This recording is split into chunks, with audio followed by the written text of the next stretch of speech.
Bonsoir, c'est peut-être l'heure des vacances pour certains d'entre vous. Nous en avons parlé dans le journal avec Marie Drucker. Canicule entre lundi et mercredi dans certaines régions. Déjà ce week-end, des températures très élevées, principalement dans l'ouest avec des pointes à 35 degrés. Dans la région de Cognac, ça montera également à Paris. En attendant, il y a eu pas mal d'orages ces dernières 24 heures. 50 000 impacts de foudre qui ont touché une grande partie du pays.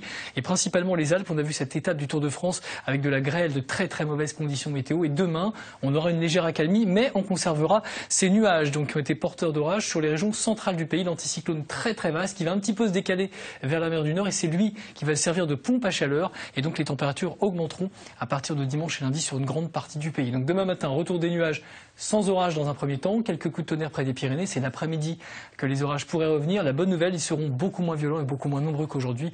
On aura beaucoup de soleil sur les régions du Nord, là pas de risque d'orage, également du soleil près de la Garonne ou encore près de la Méditerranée. Les températures cette nuit ne vont pas descendre très très bas, 20 degrés au minimum demain matin pour Paris, 22 à Nice, 14 degrés dans le Massif central, donc une nuit encore assez chaude sur une grande partie du pays. Et puis demain après-midi, températures qui dépasseront 30 degrés quasiment partout du nord au sud, avec 24 degrés par exemple à Cherbourg et jusqu'à 33 à Agen et également à Bordeaux. Alors la suite, les températures vont monter d'un cran dès dimanche, avec un temps ensoleillé quasiment partout, orages réservés aux montagnes, sur le Jura, sur le nord des Alpes, quelques orages ponctuels possibles quand même près des côtes de l'Atlantique. Là, le ciel sera un petit peu plus chargé en nuages. Et puis lundi, très beau temps, ce sera agréable si vous êtes quand même au frais ou à l'ombre, avec un temps très ensoleillé sur une grande partie du pays, mais très chaud, avec des températures très élevées dans le sud-ouest où il y aura davantage de nuages. On aura probablement des pointes à 35, 36, voire 37 degrés à l'ombre. Il faudra se méfier de ces températures donc très élevées et profiter plutôt des matinées un peu plus fraîches. Et puis mardi, quelques nuages en Bretagne, toujours autant de soleil et de chaleur sur une grande partie du pays.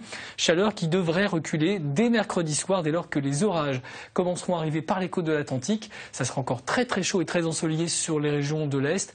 En revanche, ces nuages vont se décaler ensuite jeudi vers les régions de l'Est et c'est là que les températures commenceront à baisser. Donc ce seront des chaleurs beaucoup plus raisonnables quasiment partout. Encore quelques coups de tonnerre, des passages nuageux, mais quand même du soleil. Donc si vous êtes en congé, ce seront des journées très agréables. Tout comme vendredi prochain, alternance de nuages et d'éclaircies, davantage de soleil dans le sud. Très beau temps également sur le nord, avec quelques orages possibles l'après-midi. Et donc des températures plus caniculaires, mais totalement de saison. Et puis si nous aurons très chaud dans le courant des prochains jours, découvrons ces températures à l'étranger. 35 en ce moment à New York et jusqu'à 50 degrés à Londres. Dans le golfe arabo-persique, 50 degrés à Koweït. Passez une bonne soirée et un bon week-end. À bientôt.